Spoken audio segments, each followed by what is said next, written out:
The new channel.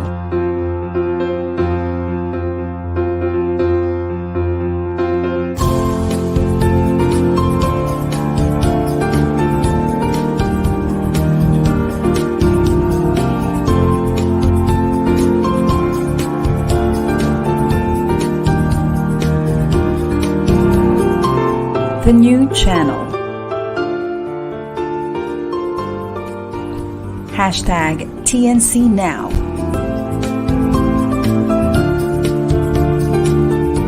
The views, opinions, and insights expressed in the following shows are those of the host, producers, guests, and viewers.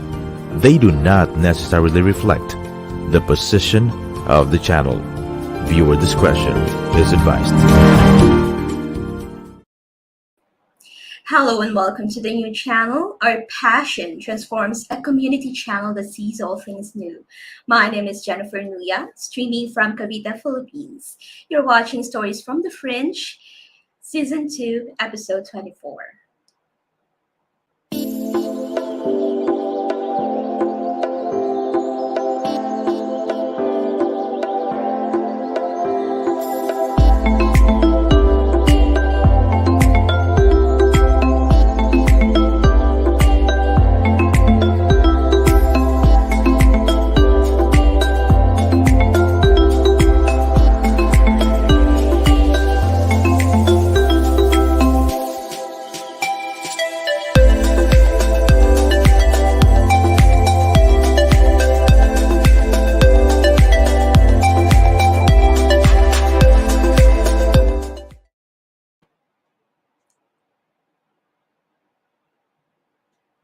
Let me know that you can hear me well by typing into the comment section where you are joining us from today. And you can also use the same comment section to drop your comments, ask your questions, or just anything you would like to share with us. We will also be dropping links from time to time that you can click on or copy for later use. If this is your first time to tune in to Stories from the Fringe, Stories from the Fringe aims to push for more diversity, equity, inclusion, and belonging in all aspects of our lives. We are committed to creating a world that not only sees and understands individual differences like gender, class, ability, among others, but also to celebrate it and empower it. We believe that we can all be a part of this collective vision. And to make the most of your time together with us, we encourage you to just be fully engaged with our guest today, turn off all distractions, and prepare to take mental notes or read in. We have a very great show coming up today. But before that, before I call on our guest, I would like to thank some people who support us. Thank you to Jeka Bathan, Cheryl Nunez. We also thank Christine Cruz, Eliza Ramirez from Saudi Arabia, Ryan Nuya from Scotland. Thank you also, Michelle Ramirez, for supporting the show. All right, so before we start, I would like to dear viewers, to share that content warning. We will be discussing today a sensitive topic on sexual assault, and this may be triggering to some viewers. I felt personally that this is an important topic to share because some people may not be aware that 1 in 3 women are sexually abused in their lifetime. And for me, that is utterly unacceptable. So this is the reason why I felt that this is a good time to discuss that. Okay, so now I would like to call on our guest for today, Suzi Dent. Hi everyone, thank you, Jennifer. Hi Suzi, welcome to the show. Thank you so much. Can you please share with our viewers a brief background about yourself and the work that you do? Well, I'm a film and television hair and makeup artist. I have been for 38 years. I'm a sexual assault victims advocate, a confidence coach, a motivational speaker, and an author. Mm-hmm. Thank you so much for that, Susie. Now, you mentioned that you are a sexual abuse advocate, and you have, in our previous conversations, of course, outside this show, you have mentioned that you are one of the founding women of the Me Too movement. Now, I would like to, I am curious, and of course, our viewers also are curious, what triggered you to be one of the founding members of the Me Too movement at the time when we still didn't have the Me Too movement? Well, in 1986, at work, when I was 23, working in a film studio at Channel 7 in Sydney, I worked with a really huge international star, a man called Rolf Harris. And he actually spent the day assaulting me. He couldn't keep his hands off me. He'd run his hands up my legs. He would grab my belt every time I went up to blot the sweat off his face. It all started in the makeup room when I first met him. This was all done in a studio which were all men because film and television back then, it was a very, very male-orientated business. So women would really only do makeup or wardrobe. And back in, I never kept it a secret. I told everybody. At the end of the day, I actually told the woman who was kind of the head of the department back then, and she said to me, "Oh, I thought you knew." His nickname is the Octopus because that's how he behaves to all makeup artists, and I had no idea. And I was actually pretty disappointed in her actually. Apart from having a bad day with a dirty old man who groped me continuously, I was disappointed in her that she didn't give me a heads up. When in 2013, the very end of 2013, I found out that Rolf Harris was going to be part of a court case in the UK. I was in disbelief at the time because men of power and position and money and fame don't usually get their wrists slapped. They don't usually get taken to court because of the culture of disbelief that we live in, where women are not listened to and not believed. So I didn't believe it would actually happen.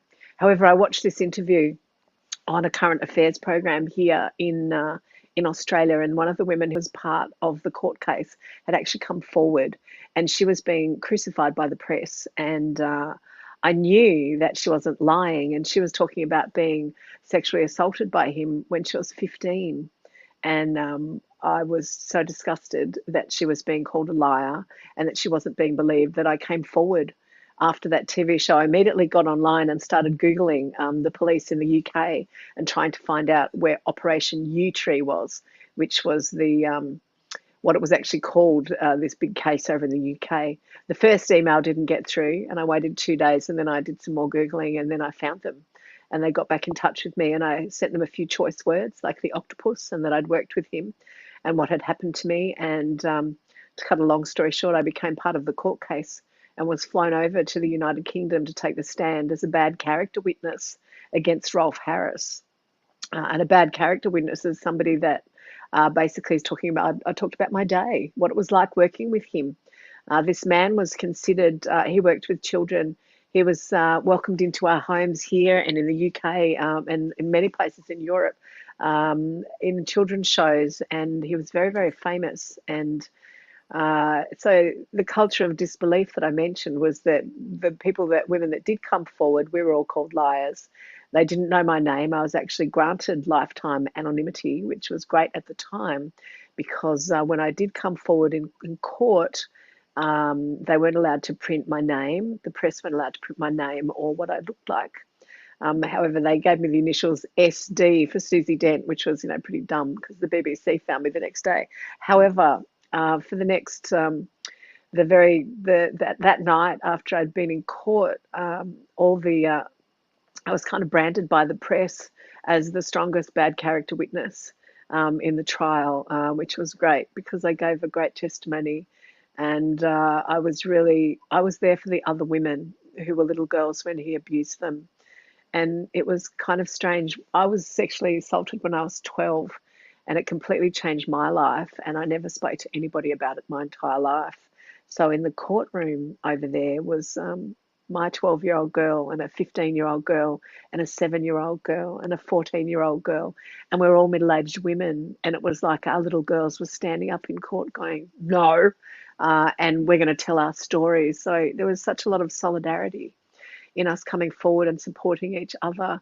I never met any of them. I don't know their names. We're all kept separate. And these were women from all over the world. Many, many, many women came forward that had worked with him, and only a few of us were chosen to be part of it, to be part of the court case. So I was very grateful to have been part of it, to support the other women who were little girls. It was very powerful being in court, and a very important thing. He was found guilty and was given 5 years and 9 months jail, and then he only served 3 years. However, he'd had statues and things erected for him. He was he'd painted the Queen. He was a friend of the royal family. I mean, like, it was full on his reach in the world. And finally, the world got to see him as who he actually really was.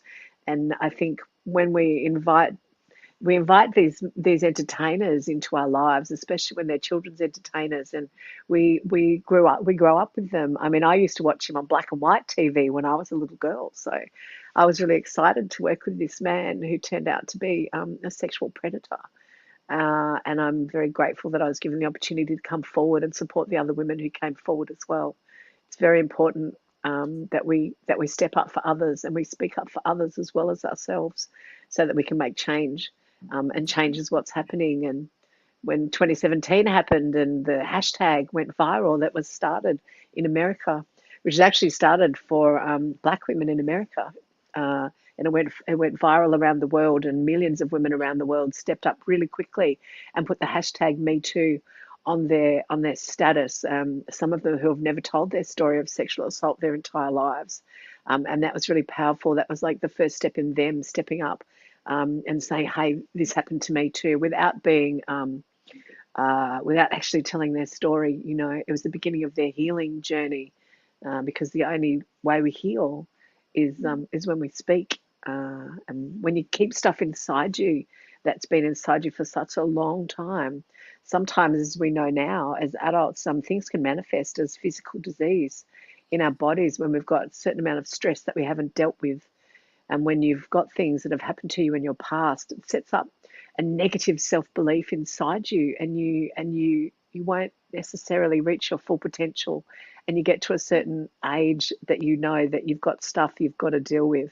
And this is how we deal with it, by talking about it. You don't have to do it on a world stage like I did. Just stepping up and speaking to a trusted friend, and telling your story can be the first part in your healing journey. And like you said, Jennifer, 1 out of 3 women are sexually assaulted in their lifetimes, and that is just not good enough. And men, I think it's like 1 out of 5 men are assaulted as well. So I'm a sexual assault victims advocate for both men and women. And I also provide a safe space for men and women just to talk and tell their story, with no judgment and no nothing. Sometimes you just need that space to talk. I had a man who is known to me, who's like in his middle 60s now, and he told me his story for the very first time of being sexually assaulted by a priest when he was younger. And at the end of his story, he just sobbed, because it was the first time he'd ever been able to talk. And that's a really long time to hold that inside you till your middle 60s. I mean, I don't want that for other people. I want people to be able to heal and reach their full potential. So it's really important that women are no longer part of this culture of disbelief, that women can feel safe, and men to step up and speak their journey and tell about what happened to them. You know, I have a lot of men in my life now who have spoken and who have taken on the Catholic Church, for instance, which is, you know, a very big business. And it's a scary thing for people to do, especially when they were children, to have the bravery to step up and tell your story is a really big deal. So I'm really proud to be associated with anybody who supports themselves in their healing journey and supports others, because I believe that if we can heal ourselves, then we can heal the world. Thank you for sharing that, Suzi. My heart goes out to you and those people who have been victims of sexual predators, especially young children. So you mentioned that one of the victims of Rolf Harris was a 15-year-old, and I've also read somewhere that he also assaulted a 7-year-old. So no woman, no child should experience that ordeal. I understand that it takes a long, long time and even a lifetime to heal from such trauma.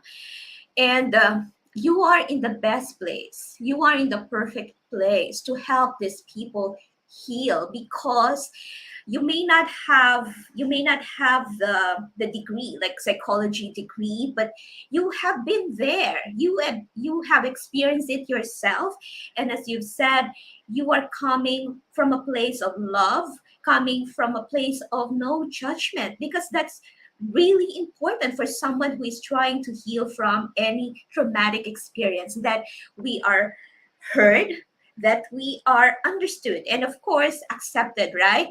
Now, you mentioned that there's this culture of disbelief. Between 12 and 23 years old, you were first sexually assaulted when you were 12, and then this Rolf Harris case, this Rolf Harris sexually assaulted you. Um, did you inform anyone about the assault? Because it's like what, 12 years apart. Did you When I heal was 12, from the first sexual assault that you experienced? when I was 12, I told no one. I didn't tell a soul. It affected my sex life when I eventually started having sex. It affected how I felt about myself as a woman as I started growing into a woman. It affected how I felt about my body. And the thing is, there was no penetration. It was like, it was tame in comparison to what happens to many women and men. But Mm-hmm. that's the thing, is we never compare what happens to us, because it depends on how we deal with it. Mm-hmm. So I never told a soul, actually, until kind of recently, when I wrote it in my first book. Was for the first time that I actually mentioned what happened to me when I was 12. I was actually watching Ellen DeGeneres, and not on her show, but on something that she'd done with someone else. And the same thing happened to her at 14 that happened to me at 12. And I sat back and I went, wow, I feel such a solidarity with you now. I mean, I loved her as an entertainer, but I was like, wow, the same thing happened to me. And all of a sudden, I felt like we were sisters, and I felt this solidarity, and I realized how powerful it is when we tell our stories, and we hear other people's stories, and we read them. And the same thing has happened to us, that it kind of gives us permission to step up and talk about it.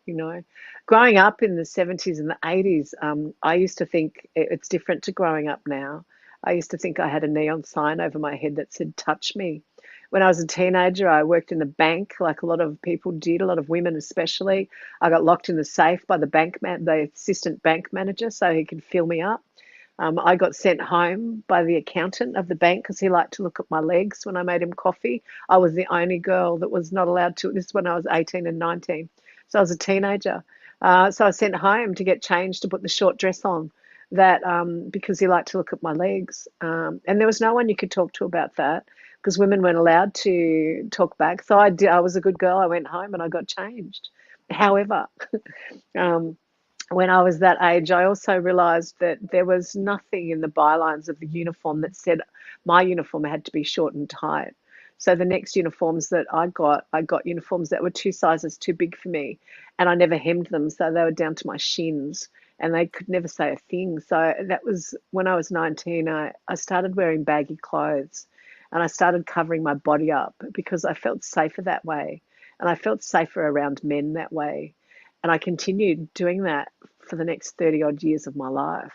I literally covered my body up and wore baggy clothes. I never wore high heel shoes because you can't run very fast in high heel shoes. You can in runners and flat shoes. And I never showed my cleavage. I was raised in a very strict religious family. I didn't even wear things without sleeves. I was so I was brought up in a very, very modest household. That's when I started, and I continued to dress down to cover up my body until the age of 55, when I was sent a little message from God, the universe, source love, whatever you want to call it. Oprah tells us that, God sends us whispers every now and again. Sometimes they're little whispers and sometimes they're loud. and I was not in a good relationship with my ex-husband. It was mentally and psychologically traumatizing, and he was angry a lot of the time, and he used to take his anger out on me.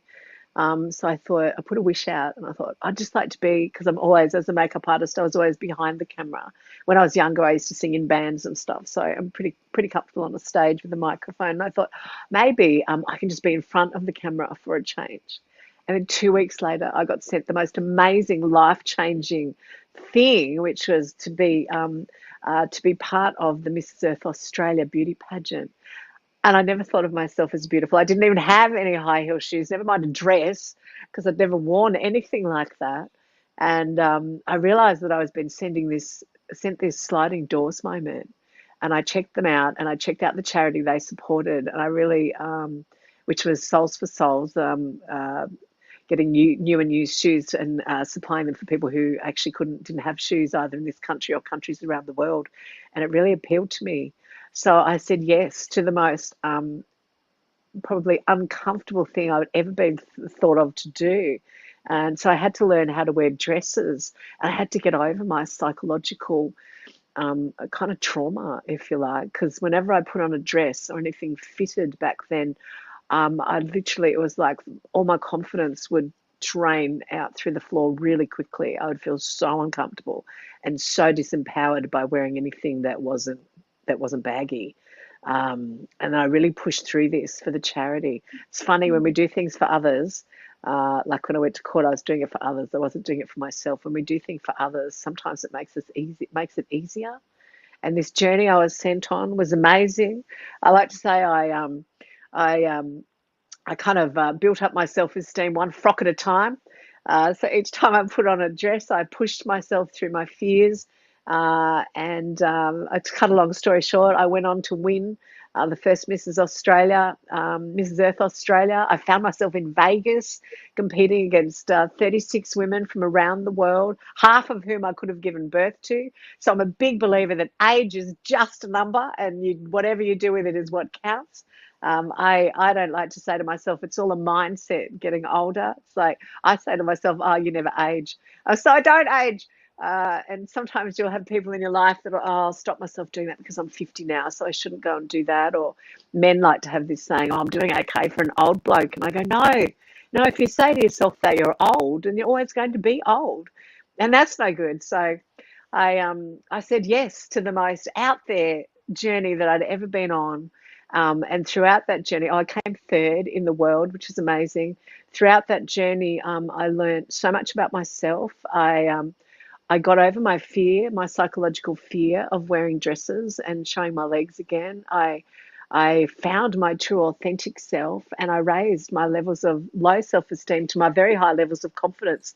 So everything was really balanced. And I look back on my life now, and I know I was absolutely supposed to do this, and I was chosen for this journey. I'm now an international speaker, and I speak on stages. You can't speak on stages wearing your runners and shorts. I learnt that the hard way. So I know how to dress properly. I feel comfortable within myself. I feel comfortable in my journey. I've done so much healing along the way, and I'm ever so grateful. So sometimes, ladies and gentlemen, you'll get sent a message that will seem so out of left field and so far-fetched, but just say yes, because you never know what life has in store for you, because it can be pretty exciting. Mm-hmm.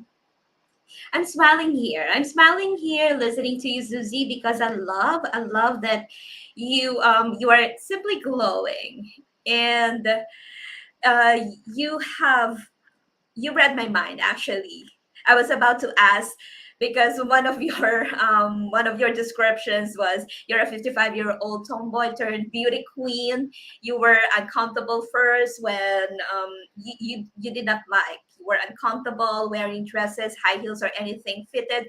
So you just shared with us some of the effects, the ill effects of being sexually abused, because you don't want to court any unwanted attention, right?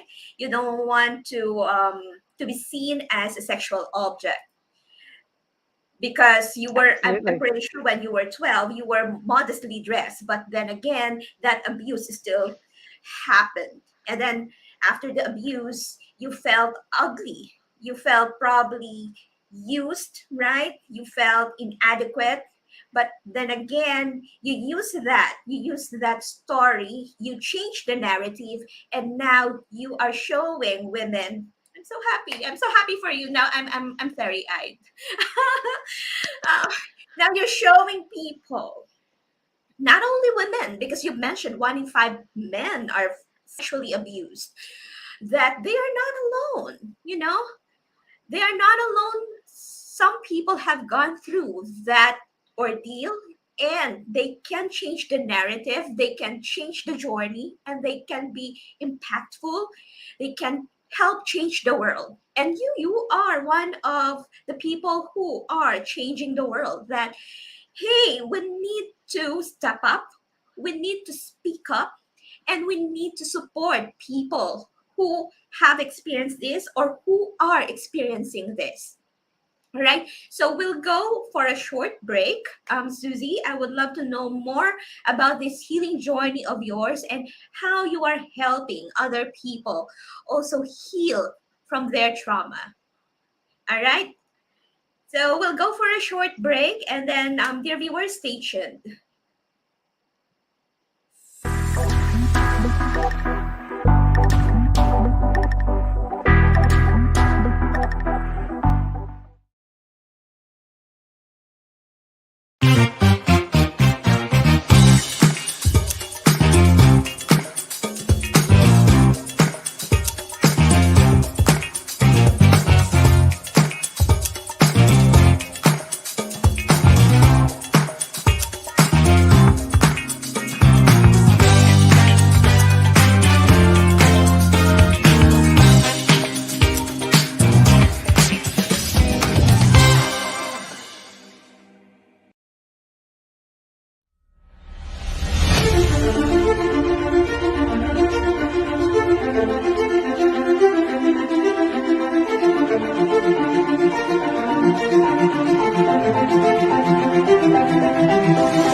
TNC is a live stream platform of online shows for people on the go. Please watch all of our shows as seen on screen. Imagine having your own show, your own playlist, your own content, but we make it easier for you. TNC aims to transform the lives of our viewers through engaging, authentic, and original content. Our vision is to become a global 24/7 live stream channel that showcases Filipino talent, global influencers, cultural intelligence, and ingenuity. Thank you for always supporting Stories from the Fringe, live streamed every Thursday, 10:30 a.m. Philippine Standard Time. You can watch live or on replay via Facebook or YouTube. Follow us on IG, listen to us on Apple and Spotify podcast. Just search hashtag TNC now. For sponsorships, please email now at thenewchannel.com or send us a DM. Enjoy these life-changing shows because we made them just for you. I would like to thank Jainsen Shaniso Rempilio from Singapore. She's watching right now. So she said, thank you very much, ma'am, for having this TNC channel, Singapore. And she says, good afternoon. Maraming salamat sa iyo, Jainsen Shaniso Rempilio. And also, I would like to thank our Director Mix, who is helping us with the back end, with all the technical stuff. Thank you, Director Mix. All right. So before we went on a break, Suzi Dent, our guest, was sharing with us her journey about being a bad character witness for one of the big cases in the UK, standing up, speaking out, and supporting women who were sexually assaulted by a celebrity, a powerful man. And she also shared with us her healing journey. So Susie now will help us identify the signals and the signs of abuse, and then also how to help other people in their healing journey. Welcome again, Susie. Thank you so much, Jennifer. Thanks for having me. Oh, look, it's we can often not necessarily see the signs in people. People are really good at holding things inside, especially when it comes to sexual abuse and sexual assault, because the one thing we often feel is shame. And we feel like it's our fault and we blame ourselves, you know. I was first sexually assaulted when I was 12. I was also sexually assaulted at work. When I went traveling when I was 20, I was raped. It's funny, rape has been removed. The word rape has actually been removed from everyday speaking now, especially in my country. They call it sexual assault. So someone could actually just touch you on the bottom or they could rape you. And it just comes under this one kind of tame banner of sexual assault. I say let's just keep using the word rape for because that's what it is, you know. I mentioned to you it depends how you actually depends how we actually view it in our minds as to how it can affect us. When I was overseas and I was traveling, it happened in Greece where I was raped when I was 20, and I actually processed it in a different way. I just processed it as I never thought of myself being raped because it wasn't violent. Being locked in a room with someone you don't want to have sex with is, you know, sometimes if you just lie there and take it, it'll be over really quickly. And if you fight, you get hurt. So you learn that as a woman to not fight, and as a man actually. If you don't fight back, you don't get hurt as much. You know, like you don't get punched in the face or anything. So for me, it was I processed it as being unwanted sex. Sometimes I think when someone comes to you, whether it's a friend or even a stranger, like for me, I've opened my doors to strangers. I've had women and men from all over the world come and talk to me. That I'm blessed to be the person that can be there for them and listen to their stories and provide just a safe space for them to offload and tell their stories. You need to be a good listener. And you need to not judge and you need to not compare, because there is no comparison between any of us as to what happens to us. You know, what happened to me when I was 12 set me up to not like my body at all. You know, basically I was groped on the boob at work when I was working underneath my shirt, and he paid me extra. And because I was in a very religious, from a very religious family, that made me a prostitute in my mind. And being raised by a narcissist mother, everything was always my fault. So I knew I would not be believed. So I never said a word. I did not go back to that job though, and I quit. I just told them I didn't want to get up early and I didn't want to do it anymore, and they were happy with that excuse. But how I felt about my body from that moment on as my breasts grew, because I come from a family of big breasted women, I hated them. I hated how I looked. I hated how they looked. I hated how men looked at me like I was a piece of meat. And then, like I was explaining, when I was 19, I started covering my body up, because when I did start to go into the workforce as an 18-year-old, and I might just add, 18-year-olds back in the 1980s are totally different to 18-year-olds now. We didn't have the internet. I was brought up in a family where PG was all I could watch. We weren't allowed to watch M or anything. We didn't have access to all the stuff on the internet that our kids have access to today. So back then there was a lot more innocence in the world. I mean, didn't even know what the word pedophile meant. I didn't even know the village people were gay. And I have a gay brother, and we were singing YMCA at home. I had no idea what homosexuality was. That's not how I was raised. I was raised in quite very innocent. So for me at 12, that made me a prostitute. So I never spoke to anybody about it. I never had any psychological help. All I wanted to do was to have breast reduction. So that's exactly what I did when I was, I think I was 29 or 30. I waited until they changed the operation so that the milk ducts were attached. And I had a breast reduction, and it absolutely changed my life. It was kind of like, and this will probably sound weird, but this is my journey. It was kind of like I'd cut everything away that had that I didn't like, and all of a sudden I liked how I looked, and I liked what my breasts looked like, and it was like all the burdens that I'd put on them for the last, well, I was 30, so 28 years or whatever, 18 years, I cut away.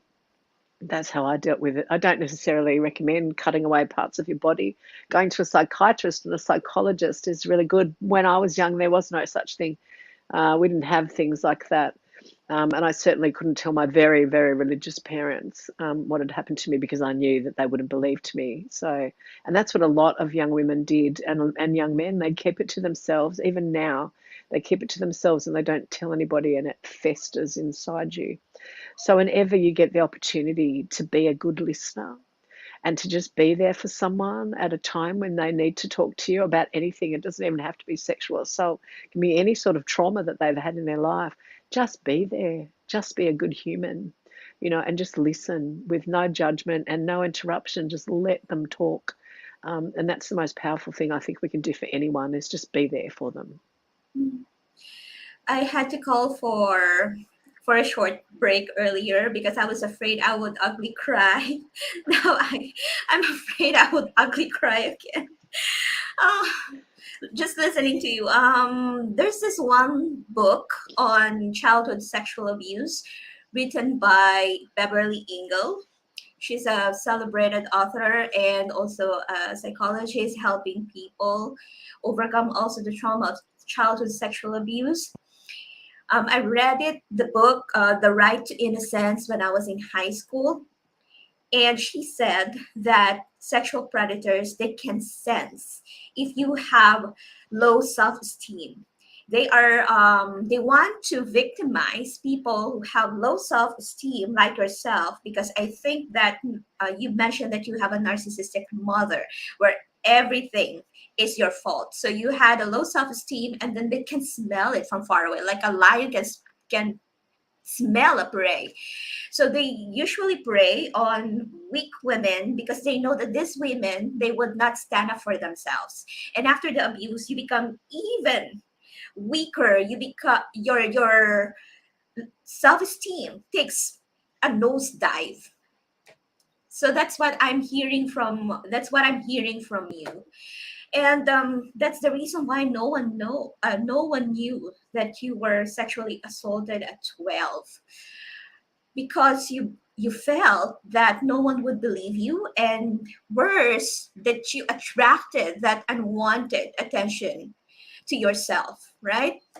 Now, to my mind, when that Rolf Harris case began, you felt the 12-year-old, coming out, and then you had the warrior out, and you felt that, no, this happened to me once, and I lived through the trauma, but I will not let it happen to this beautiful young ladies, right? So that reminds me of movies, movies like the Terminator or the Alien movies, those horror movies where there's a families, sometimes their own families, or sometimes when they are running from these hordes of zombies, they become an accidental family.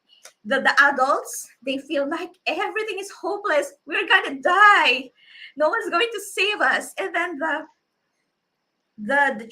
young child will tug at the sleeve of the adult, and will say, are we going to be safe, are we and then the adult, he or she will feel that sudden surge of confidence, that sudden surge of certainty that, okay, if even if I'm not sure myself that I am safe, but I will do everything in my powers to make this child safe.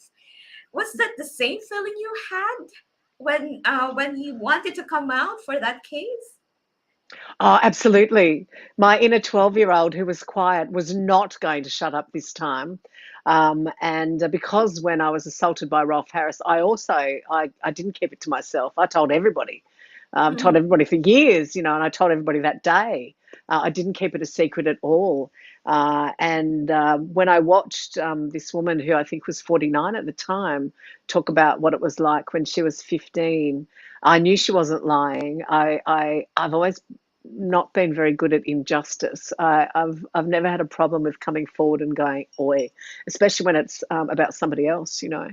And one of the women in the courtroom, she actually couldn't look at him. And the court clerk told me this. They had to rig up like a blanket in front of her, so all she could see was the two barristers, and she couldn't see everybody else in the courtroom, and she couldn't see him, and she couldn't look at him because she couldn't, and she was like 49, and I'm like, oh, this is just no good. This woman is still so traumatized, and this was in England.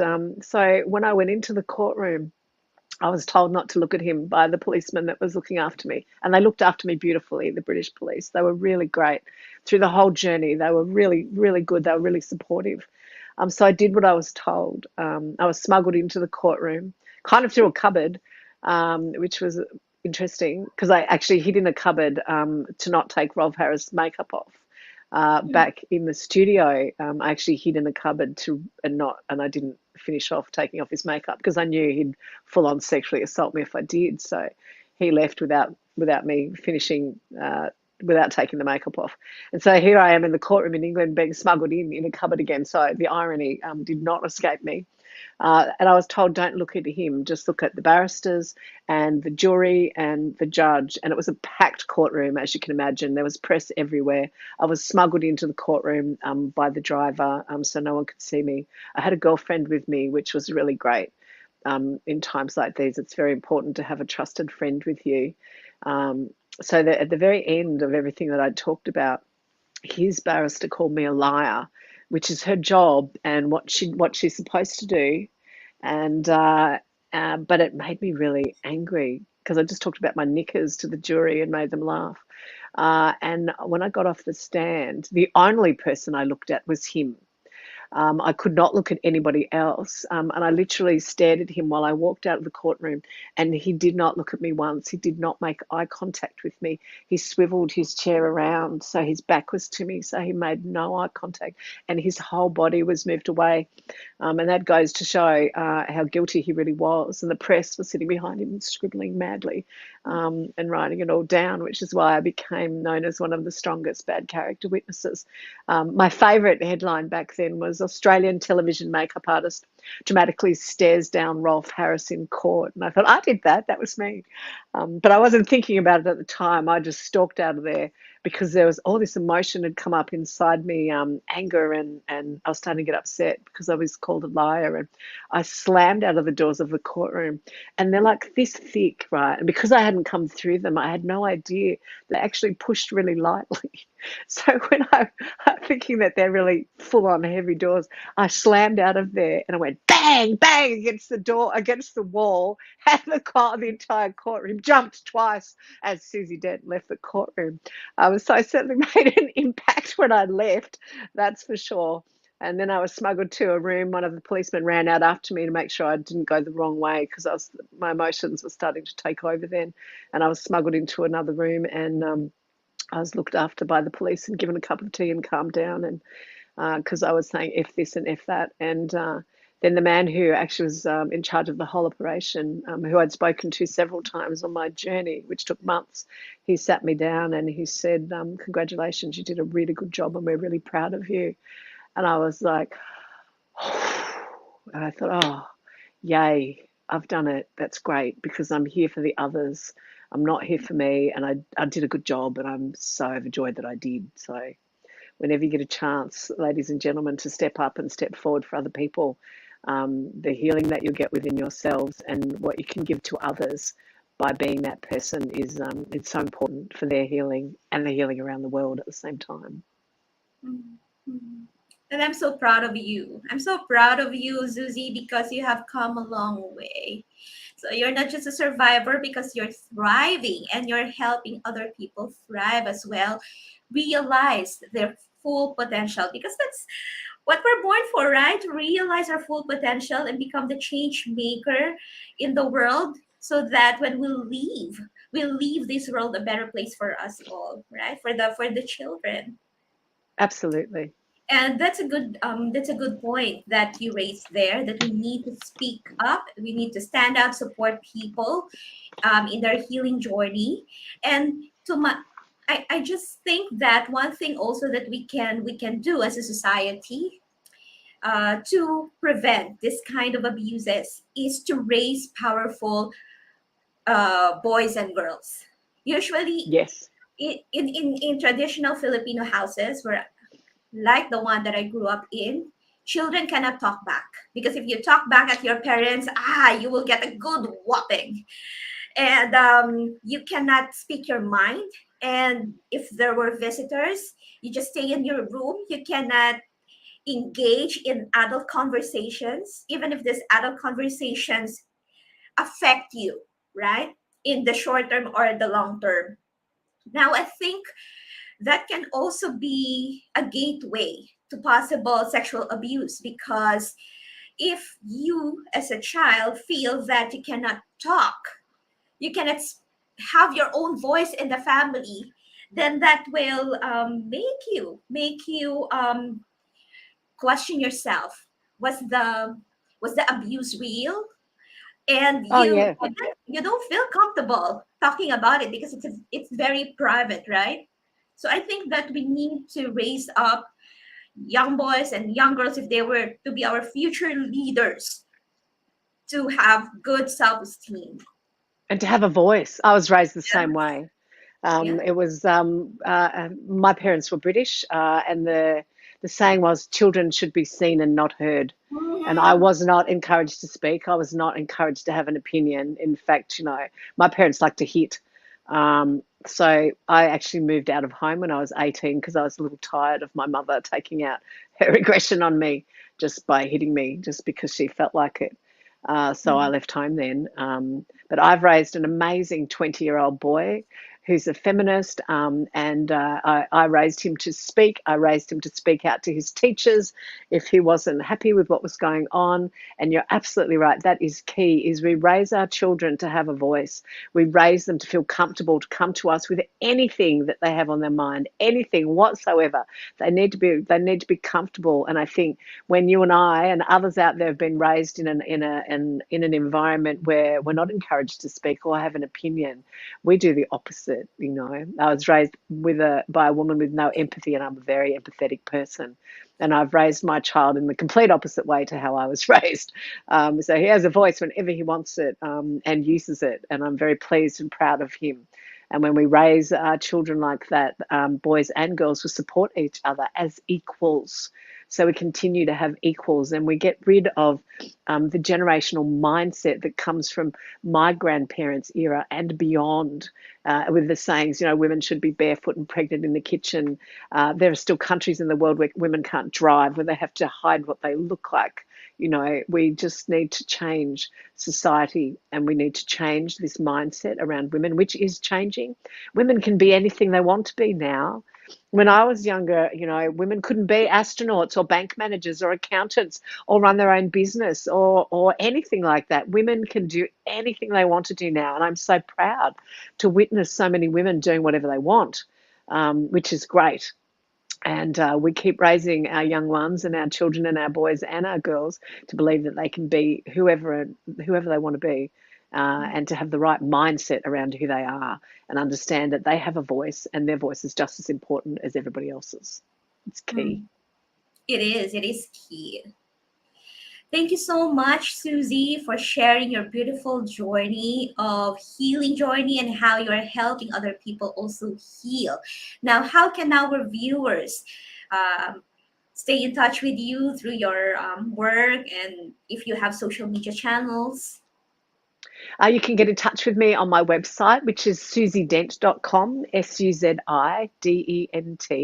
I've also written a book called Bare Naked and Beautiful, which is a story of 13 women telling their stories of sexual assault surviving, and their healing journeys. They're from all over the world, and there's all sorts of different stories there. It's about kind of educating how you can heal. And again, like we were talking about in the beginning, when we read and we listen to others' stories and we relate to them, it helps us tell our own story. And I think if I can tell you anything, everybody who's listening, there's 4 ways to live your life. You live your life in faith, with gratitude. Gratitude is the biggest thing. If you wake up in the morning and you're grateful for everything that you've got, for wherever you are, that you can see, that you can walk, that you can hear, and you give gratitude to the universe, that is a really big deal. If you're in a bad mood or if you're feeling down, always be grateful for what you have around you. Self-belief. Believe that you can achieve things. I believed 100% that at 55, I thought, why can't I be a beauty queen who's never worn a dress before? Why can't I win? So I believed it, and every day I would have the scenario in my head and I'd imagine myself on the stage. And the winner is Suzi Dent, Mrs. Earth Australia, yay! And then it happened, So lots of things I've manifested in my life by having the right mindset. So we have a mindset of gratitude. We have faith in God or in the universe, that we're on the right path, and faith in ourselves. And the 4th thing is take action. Right? If I hadn't taken action and practiced how to wear my high heel shoes and put the dresses on for Mrs. Earth and done the thing, and said yes to the amazing opportunity that changed my life and built up my self-esteem so I could continue to be this person who gets to be seen around the world, and help others heal. If I hadn't have said yes, I wouldn't be the woman that I am today. So if you live your life with just those 4 principles and take those 4 steps, you'll absolutely change your life.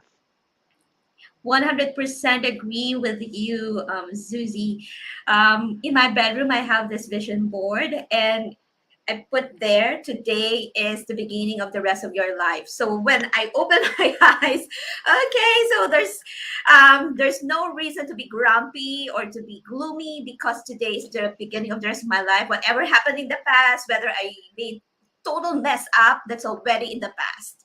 So, and everything is perfect. Everything is improving. So there's a lot of reasons to be thankful for, right? Absolutely. There's lots that we can be thankful for. And when you are being thankful, praying or talking to the universe and to God, it's always got to be in the present tense. So you always believe that it's already happened. So using the Mrs. Earth as an example, I'd always be grateful that I had already been crowned. I already had the sash. I already had the crown. I'd already won. Not that it was going to happen in the future, but it had already happened.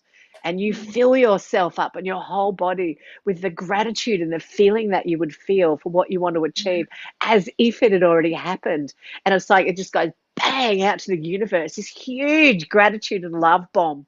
And it just comes back to you tenfold. And Mhm. always remember, regardless of what the opportunity feels like, it might feel like the weirdest thing ever and really out of left field. Say yes. Just say yes, because you never know where life is going to take you. Because life is already, your perfect dream life is already out there. It's already paid for. It's already ready to go. You just have to say yes. Okay, yeah, that's a good thing that you said about visualization, really feeling it, absorbing it until you become it. But of course, faith-filled actions. Nothing's gonna happen unless you do something about it, right? It's not enough that it's in your head. All right. Thank you so much, Susie, once again, for choosing to spend your Thursday morning with us. And also for our dear viewers, also thank you for tuning in to Stories from the Fringe. If you love today's episode with Suzi Dent, we encourage you again to see us next Thursday, July 8th. Same digital channel, new channel. And thank you for being with us, for supporting Stories from the Fringe. Have a good rest of your day or evening, depending where you are in the world. God bless everyone.